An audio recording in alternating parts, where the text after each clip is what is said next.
Hapana, sijasema kama mimi ni superstar, lakini mimi ndio malkia wenu wa viatu vya matairi hapa Tanzania. Yes, once again. Poa sana. Oh, Natasha, kwanza chukua mic kwanza afu twende sawa.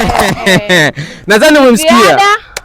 Mazoezi, discipline yako, si ndio? Uvumilivu wako, ni yeye. Kukata tamaa kwako ndipo kutakapo kufanya uwe bora zaidi kuliko jana, kuliko kila siku za nyuma. Kadri tunavyoenda mbele ndipo tunapokuwa bora zaidi kila siku. Kikubwa ni kutokukata tamaa. Huyu ni mmoja wa creative brother kutoka Tanzania. Anai-create rollerblade kwa upande wa kina dada na Queen herself. Sio bwana. Tupo katika viwanja vya Mwenge na hapa ni moja ya sehemu ambayo tunakutana kila Jumapili. Kwa nini tunakutana hapa? Sababu kubwa tunakutana hapa kwa sababu hatuna sehemu ya kubowling.